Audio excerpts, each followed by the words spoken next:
بسم الله الرحمن الرحيم. ألف لام ميم.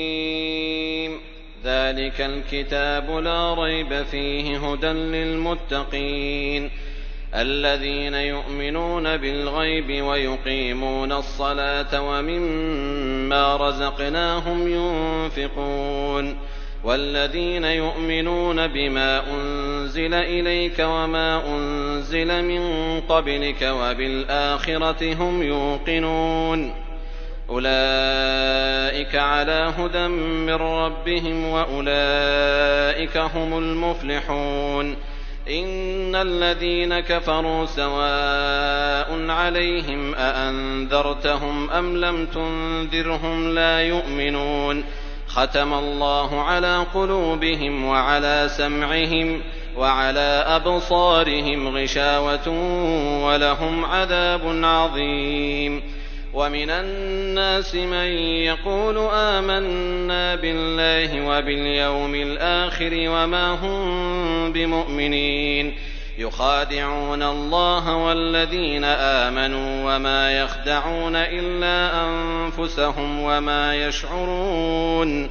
في قلوبهم مرض فزادهم الله مرضا ولهم عذاب أليم بما كانوا يكذبون.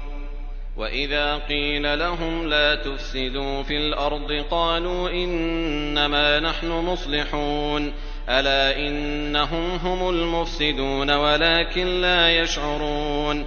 وإذا قيل لهم آمنوا كما آمن الناس قالوا أنؤمن كما آمن السفهاء ألا إنهم هم السفهاء ولكن لا يعلمون.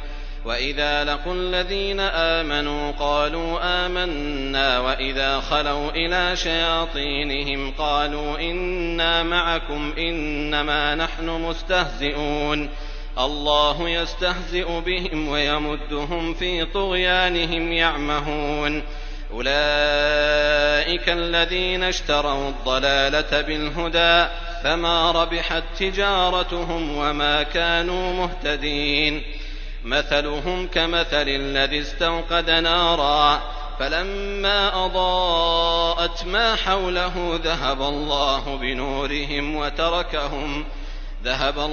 بنورهم وتركهم في ظلمات لا يبصرون صم بكم عمي فهم لا يرجعون.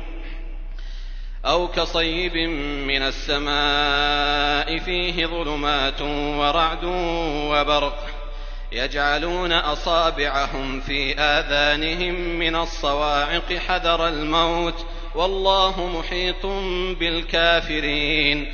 يكاد البرق يخطف أبصارهم كلما أضاء لهم مشوا فيه وإذا أظلم عليهم قاموا ولو شاء الله لذهب بسمعهم وأبصارهم إن الله على كل شيء قدير. يا أيها الناس لا يبصرون صم بكم عمي فهم لا يرجعون. أو كصيب من السماء فيه ظلمات ورعد وبرق يجعلون أصابعهم في آذانهم من الصواعق حذر الموت والله محيط بالكافرين. يكاد البرق يخطف أبصارهم كلما أضاء لهم مشوا فيه وإذا أظلم عليهم قاموا ولو شاء الله لذهب بسمعهم وأبصارهم إن الله على كل شيء قدير.